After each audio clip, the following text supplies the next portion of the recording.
अब देखिएगा एक्सरसाइज का ये 5th क्वेश्चन है। एक्सरसाइज के 5th क्वेश्चन में आपको दिया गया है ए particle move in a circular path. एक जो पार्टिकल है वो सर्कुलर पाथ में मूव कर रहा है। अब देखिएगा, अब हमें एक सर्किल ले लेते हैं। ये हमने सर्किल ले लिया है,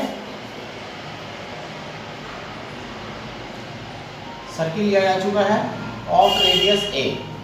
जो सर्कुलर पाथ है उसकी रेडियस स्मॉल ए है। Show that it's angular velocity about a fix point in the circumference is constant. अब यहाँ ध्यान दीजिएगा, एंगुलर वेलोसिटी कोणीय वेग हो गया हमारा D theta upon d T. वो कह रहा है अबाउट ए फिक्स पॉइंट, एक स्थिर बिंदु के परितः है, इन द सर्कमफ्रेंस, लेकिन पॉइंट जो है वो सर्कमफ्रेंस पर होना चाहिए। तो अब हम क्या करते हैं, ये सर्किल लेते हैं। सर्किल लिया गया है, ये सर्किल के इस सिरे पर फिक्स पॉइंट का मतलब ओरिजिन से है यानी कि पोल से है, तो यहाँ मैं पोल डाल देता हूँ ओ। ये मेरी इनिशियल लाइन हो जाती है, ओ एक्स हो जाती है, और यहाँ से इस पॉइंट का नाम मैं ए डाल देता हूँ। तो ओ से ए तक अगर मैं आता हूँ तो ये डायमीटर हो जाता है। अब रेडियस ए थी तो डायमीटर जो है वो 2a हो गया है। अब उसने जो हमसे क्वेश्चन में कहा है वो ये कहा है कि angular velocity about a fix point at circumference. जो फिक्स पॉइंट यानी कि ओरिजिन यानी कि पोल होना चाहिए वो सर्कमफ्रेंस पर होना चाहिए। इस कारण से जो पोल लिया गया है वो सर्कमफ्रेंस पर लिया गया है। And constant and equal to omega, और जो एंगुलर वेलोसिटी है वो कांस्टेंट है और इक्वल टू ओमेगा है। ये हो गया एंड इक्वल टू ओमेगा। तो सबसे पहले मैं ये लिख देता हूँ, given that angular velocity about fixed point O is constant. सबसे पहले कंडीशन दे देते हैं, तो ये हो जाता है हमारा D theta upon d T omega, और ब्रैकेट में हो जाएगा कांस्टेंट। ये कांस्टेंट है। अब देखिएगा, show that the resultant acceleration of the particle at every point is constant magnitude 4a omega square. अब प्रूव करके दिखाना है कि पार्टिकल का जो एक्सीलरेशन होगा वो कांस्टेंट मैग्नीट्यूड का होगा और उस मैग्नीट्यूड की वैल्यू 4a ओमेगा स्क्वायर होगी। अब आपके पास दो तरह के एक्सीलरेशन होते हैं, रेडियल एक्सीलरेशन और ट्रांसवर्स एक्सीलरेशन। दोनों के बीच में बनने वाला एंगल 90 डिग्री होता है। पाइथागोरस से रिजल्टेंट आ जाएगा। अब हमें रेडियल एक्सीलरेशन लेना है, ट्रांसवर्स एक्सीलरेशन लेना है हमें, जिसके लिए डिफरेंशिएशन करना पड़ेगा। D theta upon d t की वैल्यू ओमेगा आ चुकी है, कांस्टेंट है। अब देखिएगा उसके लिए मुझे जरूरत पड़ेगी सर्किल की इक्वेशन की। अब सर्किल की इक्वेशन लेने के लिए आप क्या करिएगा, ये कोई पॉइंट P ले लीजिएगा, कोऑर्डिनेट है r थीटा। अब A को P से मिला दीजिएगा। अब ये सेमी सर्किल है, सेमी सर्किल में बनने वाला जो एंगल होता है वो 90 डिग्री होता है। ये 90 डिग्री हो गया, ये r थीटा लिया है मैंने, तो ये थीटा हो गया और ये हो गया मेरा r। अब इस ट्राइंगल में आ जाइएगा, इन ट्राइंगल OPA, यहाँ पर cos थीटा लगाइएगा। cos theta is equal to base OP हो जाएगा अपॉन हाइपोटेनस OA, तो ये हो जाएगा r अपॉन 2a। अब यहाँ से इक्वेशन आपकी आ जाएगी r equal to 2a cos theta. यहाँ ब्रैकेट में लिख देता हूँ, ये आ गई है मेरी इक्वेशन ऑफ सर्किल। जो सर्किल आप लेने वाले हैं उसकी इक्वेशन आ चुकी है r equal to 2a cos theta. Differentiation की तैयारी करिएगा 2 बार। यहाँ से जब आप dr अपॉन dt करते हैं तो ये हो जाता है माइनस का 2a sin theta d theta upon dt, तो ये हो जाता है minus 2a omega sin theta. अब यहाँ पर हमने ओमेगा की वैल्यू रख दी है d थीटा अपॉन dt की। दोबारा डिफरेंशिएशन करिएगा, d2r upon dt square is equal to minus 2a omega cos theta, और फिर दोबारा यहाँ d थीटा अपॉन dt हो जाता है, तो ये हो जाता है minus 2a omega square cos theta. अब देखिएगा यहाँ पर 2a omega square cos theta बन चुका है हमारे पास d2r अपॉन dt स्क्वायर। अब आप लिखिएगा radial acceleration d2r upon dt square minus r d theta upon dt का होल स्क्वायर, वैल्यू डाल दीजिएगा minus 2a omega square cos theta minus r की वैल्यू 2a cos थीटा है और d theta upon dt की। तो यहाँ से आपको मिल जाता है radial acceleration minus 4a omega square cos theta. आधा क्वेश्चन कंप्लीट हो चुका है, रेडियल एक्सीलरेशन आपका आ चुका है। अब ट्रांसफर एक्सीलरेशन लेने चलिएगा। ट्रांसफर एक्सीलरेशन का फार्मूला है 1 upon r d upon dt r square d theta upon d t. तो ये 1 upon r d upon d t r square d theta upon d t की वैल्यू ओमेगा डाल दीजिएगा, omega constant है बाहर आ जाएगा, ओमेगा अपॉन आर हो जाता है 2 r d r upon d T हो जाता है, आर से आर यहाँ कैंसिल हो जाता है, यहाँ 2 ओमेगा है। अब देखिएगा D r upon d t की वैल्यू आपके पास ये पड़ी हुई है, तो यहाँ पर वैल्यू डाल देते हैं -2a ओमेगा साइन थीटा, तो ये हो जाता है माइनस का 4a omega square sine theta. अब दोनों तरह के एसिलेशन आपके पास आ चुके हैं। अब आप फार्मूला लगा दीजिएगा, acceleration equal to under root radial acceleration plus transfer acceleration का होल स्क्वायर। अब देखिएगा रेडियल एसिलेशन में cos थीटा पड़ा हुआ है, ट्रांसफर एसिलेशन में sin थीटा पड़ा हुआ है, cos square plus sin square 1 हो जाएंगे और ये हमारा आ जाएगा 4a ओमेगा स्क्वायर।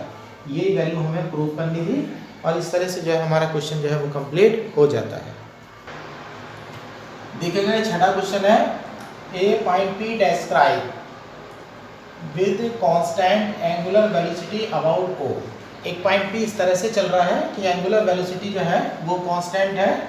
सबसे पहले कंडीशन उठा लीजिएगा, d theta upon d t equal to omega और ब्रैकेट में डाल दीजिएगा constant. The equiangular spiral r equal to e to the power theta. अब ये हमें स्पाइरल की इक्वेशन दे रखी है कर्व की। अब ये हो जाता है हमारा the curve as r is equal to e to the power theta, O being the pole, ये तो यूनिवर्सल ट्रूथ है of spiral. Obtain the radial and transfer acceleration of P। Radial acceleration निकालने हैं, ट्रांसफर एसिलेशन निकालने हैं, 2 बार differentiate करिएगा और आगे चल दीजिएगा, आपका रिजल्ट तैयार हो जाएगा। r is equal to आपका आ चुका है, तो यहाँ dr अपॉन dt अगर आप करेंगे तो e to the power theta d theta upon dt। अब ये r ओमेगा बन जाता है, एक डिफरेंशिएशन और कर दीजिएगा, d2r upon dt square equal to omega dr upon dt। ये वापस वैल्यू रख दीजिएगा dr अपॉन dt की, तो ये हो जाता है ओमेगा स्क्वायर r। अब आपका रेडियल एसिलेशन होता है d2r upon dt square minus r d theta upon dt का whole square omega square r minus r omega square. ये कैंसिल हो जाते हैं, वैल्यू 0 आ जाती है। रेडियल एसिलेशन 0 आ चुका है। अब चलिएगा ट्रांसवर्स एसिलेशन में, 1 upon r d upon d t r square d theta upon d T 1 upon r d upon d t r square omega, omega upon बाहर आ जाता है और ये हो जाता है 2 r d r upon d t, r cancel हो जाता है 2 omega d r upon d t की वैल्यू यहाँ से फिर डाल दीजिएगा आर ओमेगा, तो हमारा आंसर बन जाता है 2r ओमेगा स्क्वायर। इस तरह से हमारा रेडियल एसिलेशन भी तैयार है और ट्रांसफर एसिलेशन भी जो है वो तैयार है। देखो ये 7th क्वेश्चन है, a ring which can slide on a long thin smooth rod. एक रिंग यानी कि छल्ला है जो एक स्मूथ लंबी रॉड पर फिसल सकता है। देखिएगा ये सपोज कर लीजिएगा रॉड है, इस पर हमारा कोई छल्ला जो है रिंग जो है वो फिसल सकती है।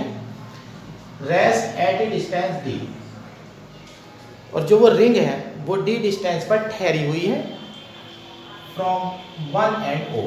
जो रॉड है उसका एक सिरा जो है आपको ओ में डालना है। ये मान लीजिएगा ये सिरा मेरा ओ है, ये मेरे लिए पोल का काम करेगा। और मान लीजिएगा मेरी रिंग यहाँ है, ए पर मेरी रिंग है और यहाँ से यहाँ तक की डिस्टेंस मेरी स्मॉल डी दी हुई है।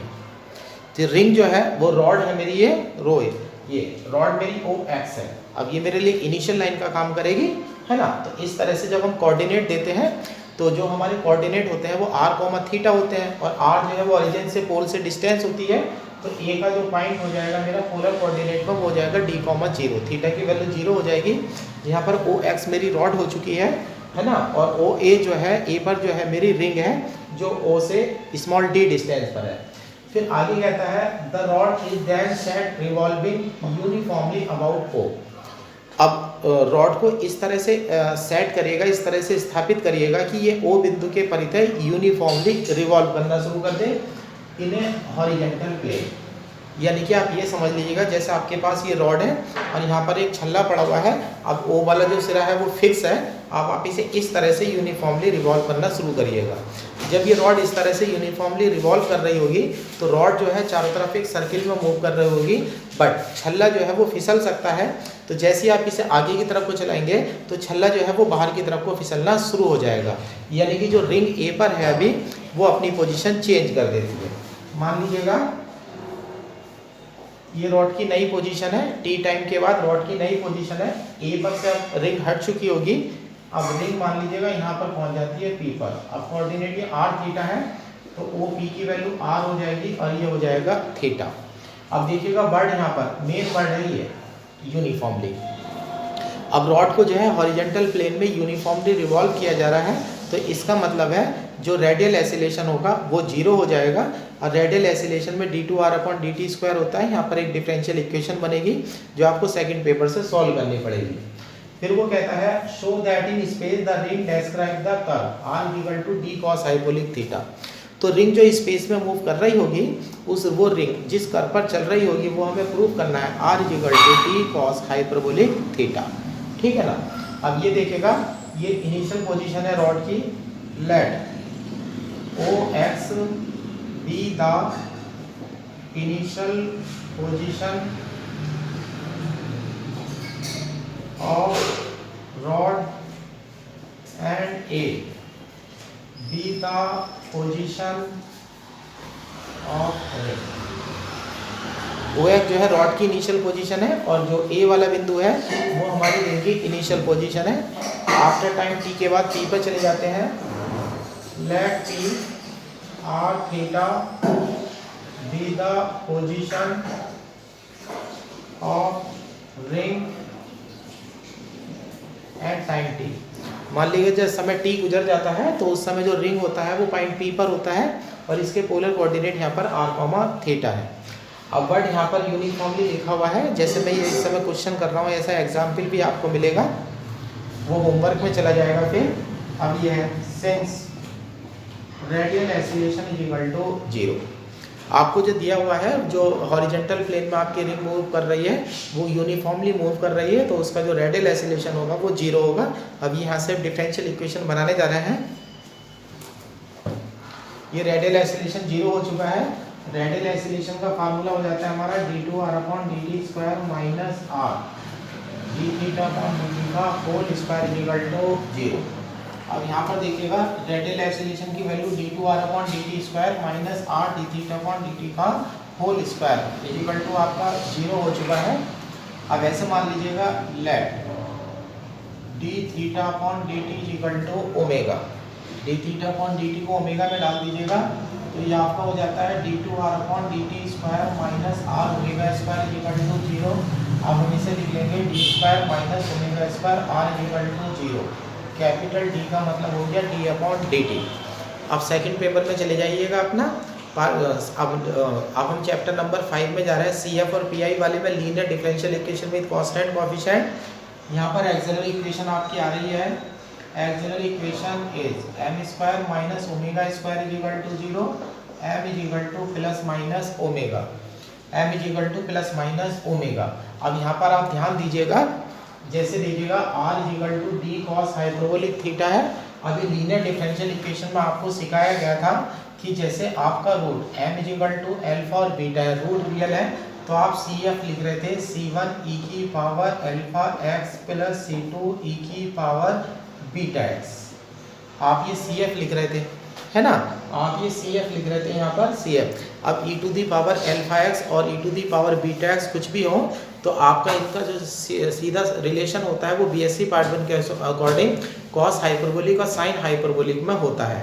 तो यानी कि रूट अगर आपके प्लस माइनस ओमेगा आ रहा है, जैसे omega is equal to plus minus omega आ रहा है, तो आप इस फार्मूले को सीधे सीधे हाइपरबोलिक में भी कन्वर्ट कर सकते हैं, है ना। तो ये m is equal to plus minus omega है, तो यहाँ पर अगर मेरे पास अल्फा और माइनस अल्फा होता तो यहाँ c1 e to the power alpha x minus c2 e to the power minus alpha x हो जाता। अब मैं ये क्या कर देता c1 यहाँ पर कर देता e to the power alpha x को cos hyperbolic alpha x plus sine hyperbolic alpha x plus c2 के साथ कर देता cos hyperbolic alpha x minus sine hyperbolic alpha x। अब ये बन जाता मेरा 2c1 cos hyperbolic alpha x और यहाँ पर C1 के साथ, सॉरी यहाँ बनता C1 प्लस C2 और यहाँ दूसरे में बन जाता C1 minus C2 sine hyperbolic alpha x. C1 plus C2 constant है, C1 माइनस C2 कांस्टेंट है, तो मैं इसे ऐसे लिख सकता था A cos hyperbolic alpha x plus B sign hyperbolic alpha x.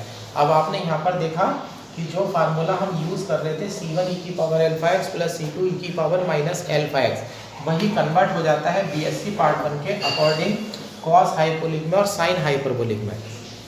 अगर आप e to the power x वाला फार्मूला अप्लाई करेंगे तो सॉल्यूशन बड़ा हो जाएगा, यानी कि अगर रूट्स रियल हैं तो आप यहाँ पर फार्मूला हाइपरबोलिक में भी कन्वर्ट कर सकते हैं। तो मैं e टू दी पावर का फार्मूला ना लगा करके हाइपरबोलिक का फार्मूला लगा रहा हूँ।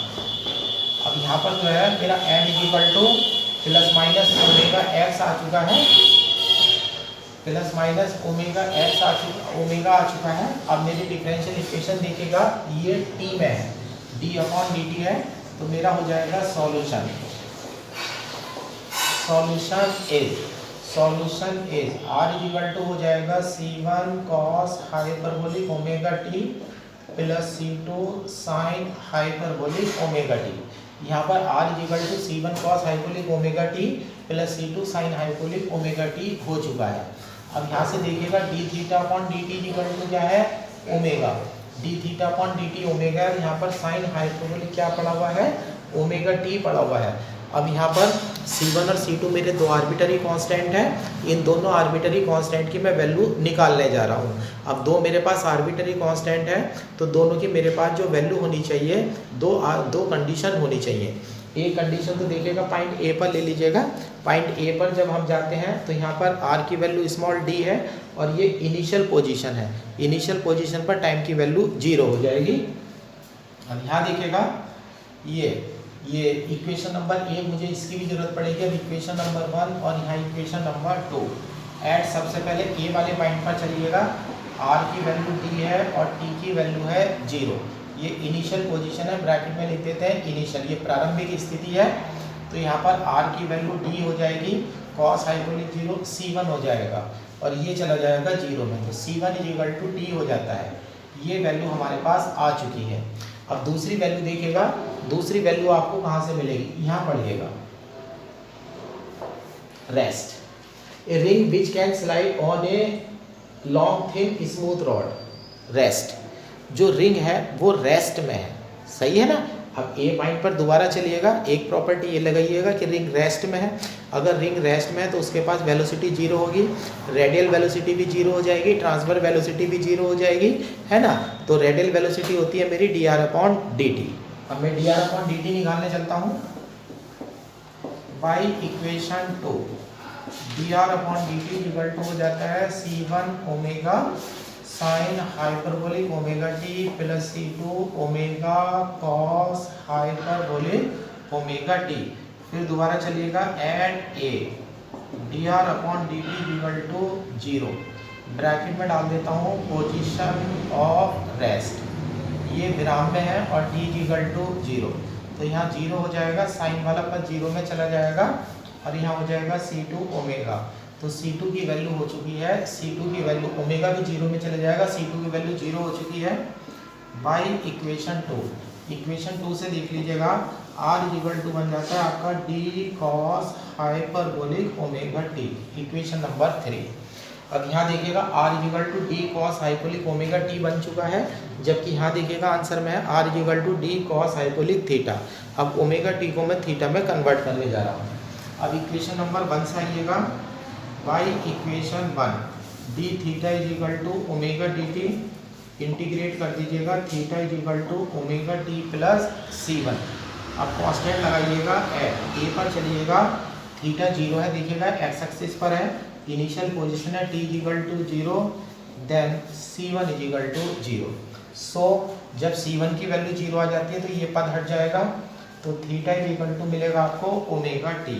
तो बाई इक्वेशन 3 में वैल्यू जब हम रखते हैं तो ये वैल्यू आ जाती है r is equal to d cos hyperbolic theta.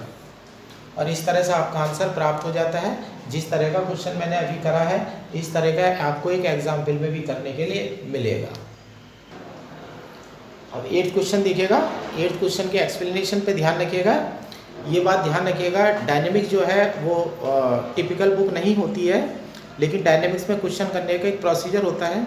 Dynamics लेकिन लोगों को बहुत कम समझ में आती है, क्योंकि रीजन होता है उनकी फिजिक्स जो है शुरू से वीक होती है। ये डायनेमिक जो है एक तरह से फिजिक्स का पार्ट है, ठीक है ना। अब यहाँ क्वेश्चन का एक्सप्लेनेशन जब तक आपको क्लियर नहीं होगा तब तक आप क्वेश्चन नहीं कर सकते। अब देखिएगा यहाँ पर, show that the path of point P, कोई पॉइंट पी है जो मोशन में होगा, उसका पाथ जो है आपको प्रदर्शित करना है। Which possesses two constant velocities u and v। और पार्टिकल की खास बात यह है, पार्टिकल के पास दो वेलोसिटी हैं, एक वेलोसिटी u से रिप्रेजेंट हो रही है और एक वेलोसिटी v से रिप्रेजेंट हो रही है, और दोनों वेलोसिटी जो है वो कांस्टेंट है। The first of which is in fixed direction. जो u और v वेलोसिटी है उनमें से पहली वाली जो वेलोसिटी है वो u है, और उसके साथ शर्त दे रखी है कि वो फिक्स्ड डायरेक्शन में है। अब देखिएगा यहाँ पर कॉमन सेंस बनता है कि फिक्स्ड डायरेक्शन क्या होती है। जब हम पोलर कोऑर्डिनेट पढ़ा रहे होते हैं तो हमारी जो इनिशियल लाइन होती है, यानी कि ओ एक्स यानी कि एक्स एक्सिस जो इनिशियल लाइन होती है वो फिक्स्ड डायरेक्शन होती है। तो क्योंकि एक्सिस अपनी पोजीशन चेंज नहीं कर सकती है, और 2 डायमेंशन में जब हम पोलर कोऑर्डिनेट पढ़ा रहे होते हैं तो वाई एक्सिस का कोई रोल नहीं होता, वरना तो 2 डायरेक्शन फिक्स हो जाती। अब पोलर कोऑर्डिनेट में सिर्फ एक ही डायरेक्शन होती है जो फिक्स कहलाती है, वो है ओ एक्स। तो यहाँ फिक्स डायरेक्शन का मतलब, कहने का मतलब यह है क्या नाम की जो आप वेलोसिटी u लेंगे वो फिक्स डायरेक्शन यानी कि ओ एक्स की डायरेक्शन में होनी चाहिए। At the other is perpendicular to radius OP, और दूसरी वाली जो है वो OP के परपेंडिकुलर डायरेक्शन में होनी चाहिए। Drawn from A fix point O, और जो OP बनाया जाएगा वो फिक्स पॉइंट O से बनाया जाएगा, ये हमारा पोल होगा। अब शुरू में शो दैट लिखा था इज ए कोनिक। अब शो दैट का रिजल्ट यहाँ लिखा जा रहा है कि जो आपका आंसर होना चाहिए वो एक कोनिक होना चाहिए, कोनिक। जब आप BSc पार्टनर में पोलर कोऑर्डिनेट पढ़ रहे थे तो कोनिक इस तरह से थे, L/R = 1 ± e cos थीटा थे, या L/R = 1 ± e sin थीटा थे। ये हमारी कोनिक की फॉर्म थी BSc पार्टनर में। तो आपका जो आंसर है वो कुछ इस तरह से आना चाहिए। यहाँ पर जो स्मॉल l है ये था आपका सेमी लेटस रेक्टम, ये आपका अर्धनाभिलंब था, और जो स्मॉल e था ये था इसेंट्रिसिटी यानी कि उत्केंद्रता, है ना। अब वो कह रहा है कि जो आपका पाथ होगा पार्टिकल का वो एक कोनिक होगा, तो यानी कि आपका आंसर इस फॉर्म में आना चाहिए। whose focus is O, focus O पर आना चाहिए, फोकस O पर होना चाहिए। ये जो मैंने 2 फॉर्म लिखी है कोनिक की, ये तभी वैलिड है जबकि फोकस O पर हो, क्योंकि BSc पार्ट में जब इन्हें डेराइव किया गया था तो फोकस जो है वो O पर था। And whose eccentricity is U/V। तो जब मेरा रिजल्ट आ जाएगा तो इनमें से कोई सी एक इक्वेशन मेरे सामने आ जाएगी और मैं इसकी कंपेयर करूंगा। तो जहाँ पर आप E लिखा हुआ देख रहे हैं, इसेंट्रिसिटी यानी कि उत्केंद्रता, वहाँ पर मेरा रिजल्ट आने में आना चाहिए U/V। अब देखिएगा क्वेश्चन अब हम करते हैं।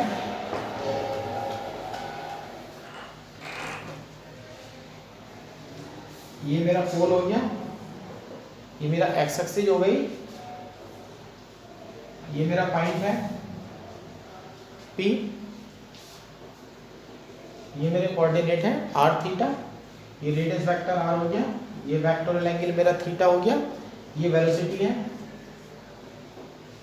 u हो गई। देखिएगा u किधर बनाई है मैंने, u मैंने ओ एक्स के पैरेलल बनाई है, और जो एक्स एक्सिस है वो फिक्स डायरेक्शन में इनिशियल लाइन ये है, और दूसरी OP है, OP drawn a fix point O, और वो है perpendicular to radius OP। OP के परपेंडिकुलर चलिएगा, इधर से 90 बनाते हुए आ जाइएगा V, ये एंगल 90 डिग्री का है। अब देखिएगा यहाँ से इक्वेशन ऑफ पोलर पहुँची है, इक्वेशन पूछी है। जब आप पोलर इक्वेशन निकालने जा रहे होंगे तो आप एक चीज़ का ध्यान रखना, आप 2 वैल्यू ला करके दे दो, एक रेडियल वेलोसिटी dr/dt ला करके दे दो, एक मुझे ट्रांसवर्स वेलोसिटी dθ/dt ला करके दे दो। तो dr/dt और dθ/dt जब दोनों वैल्यू आ जाएंगी तो मैं उन्हें आपस में ही डिवाइड कर दूंगा, dt कट जाएगा। अब मेरे पास 2 डिफरेंशिएशन बच जाएंगे, एक dr का, एक r का और एक थीटा का। और जब मैं इंटीग्रेशन करूँगा तो मुझे r थीटा का कर्व प्राप्त हो जाएगा। तो यानी कि कर्व निकालने का तरीका ये है, इस अपोलर कर्व निकालने का तरीका इस वाले चैप्टर में कि आप dr रेडियल वेलोसिटी निकाल लीजिएगा और ट्रांसफर वेलोसिटी निकाल लीजिएगा और डिवाइड करने के बाद इंटीग्रेशन कर दीजिएगा। अब मुझे ज़रूरत है, अब मेरे क्वेश्चन की रिक्वायरमेंट कहती है मेरे कि मेरे पास जो है रेडियल वेलोसिटी होनी चाहिए, ट्रांसफर वेलोसिटी होनी चाहिए। अब देखिएगा कैसे हम रेडियल और ट्रांसफर वेलोसिटी डायग्राम से उठाते हैं। अब देखिएगा ये O है, अब यहाँ OP को आगे बढ़ा दिया गया है, ये OP को आगे बढ़ा दिया जाएगा, ये एंगल थीटा है तो ये एंगल भी थीटा हो जाएगा। पॉइंट भी यहाँ डाल देता हूँ r, थीटा, क्योंकि नीचे मेरा कंपोनेंट होने वाला है। अब u के साथ इधर थीटा अटैच दे तो ये कॉस में हो जाएगा, ये कंपोनेंट हो जाएगा u cos थीटा, जिधर थीटा अटैच है इससे 90 बनाते हुए साइन आ जाएगा,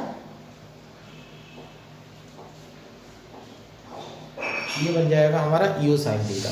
अब u cos थीटा बन चुका है, u sin थीटा बन चुका है। अब मैं वेलोसिटी लेने वाला हूँ, पोजीशन p तो मेरी पड़ी हुई है।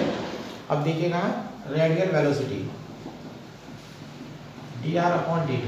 अब याद करिएगा अपने रूल, जब हम रेडियल वेलोसिटी लेने जाते हैं तो रेडियल डायरेक्शन में देखते हैं और रेडियल डायरेक्शन OP होती है, OP की बढ़ती दिशा में देखिएगा, ऐसे देखिएगा, इधर आपको मिलेगा u cos theta, dr/dt = u cos theta, equation number 1। अब लेने चलते हैं ट्रांसफर वेलोसिटी। ट्रांसफर वेलोसिटी का फार्मूला था r/dt। ट्रांसफर वेलोसिटी लेने के लिए आपको रेडियस वेक्टर की डायरेक्शन में रेडियस वेक्टर से 90 बनाते हुए देखना है और उधर देखना है जिधर थीटा इंक्रीज होता है। अब आप इधर देखिएगा v तो सही है, लेकिन u sin थीटा पीछे की तरफ जा रहा है, इसको अपोजिट डायरेक्शन है तो माइनस लगा दीजिएगा, तो v तो आप प्लस के साथ लेंगे और u sin थीटा माइनस के साथ लेंगे, तो ये हो जाता है v - u sin theta, equation number 2। अब इन्हें डिवाइड कर दीजिएगा, इक्वेशन 1 को इक्वेशन 2 से डिवाइड कर दीजिएगा, तो ये हो जाता है 1/r, dr/d हो जाएगा, यहाँ u cos थीटा हो जाएगा और नीचे हो जाएगा v - u sin थीटा। अब देखिएगा बस इंटीग्रेशन बाकी है, इंटीग्रेशन बचा हुआ है बस, और फिर हमारा जो है आंसर यहाँ से तैयार हो जाएगा।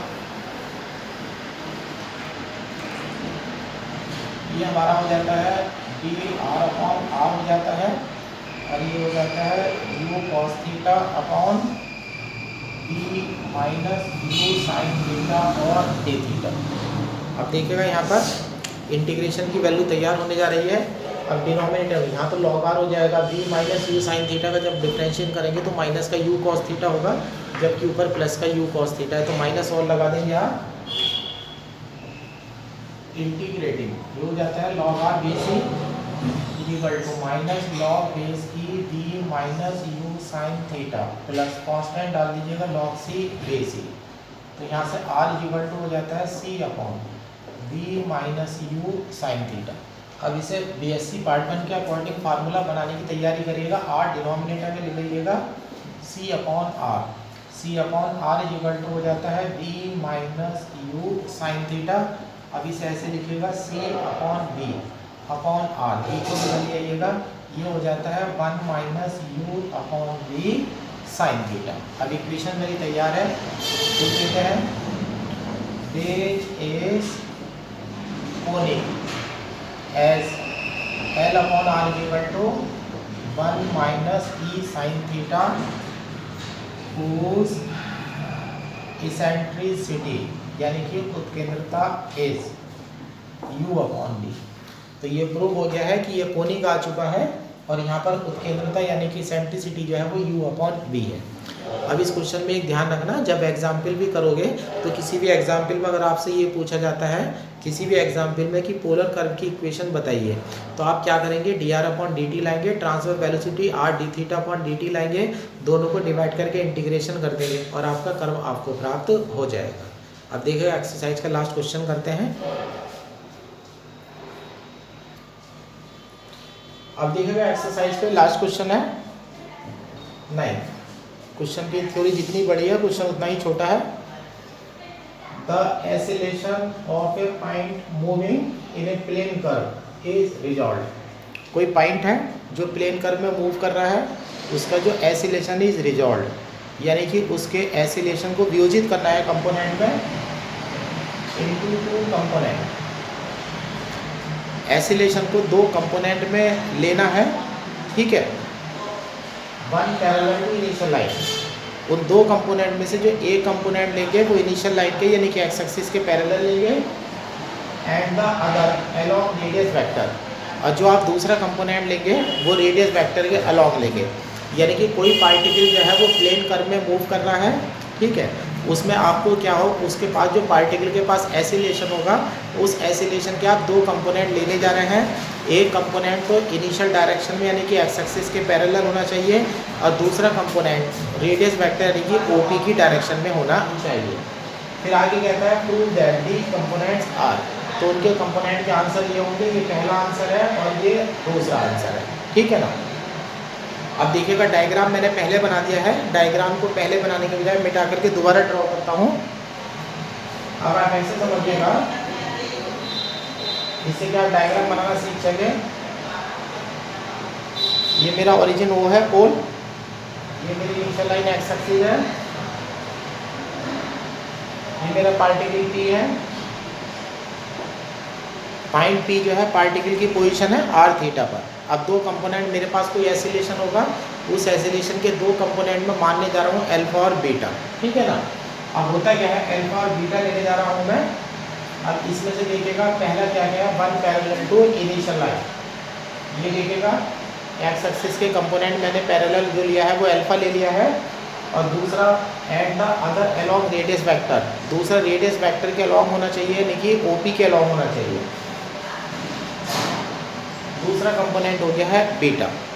जो पहला कंपोनेंट है एसिलेशन का वो अल्फा है, वो एक्स एक्सिस के पैरेलल लिया गया है क्योंकि उसने कहा गया है कि इनिशियल लाइन के पैरेलल लेना है। दूसरा कंपोनेंट बीटा है जो रेडियस वेक्टर में यानी कि ओपी के अलोंग लेना है। अब ये दोनों पैरेलल लाइन है, ये एंगल थीटा हो जाएगा। लेकिन इस वाले चैप्टर में आप सिर्फ दो ही डायरेक्शन में जा रहे हैं, एक रेडियल डायरेक्शन में और एक ट्रांसफर डायरेक्शन में।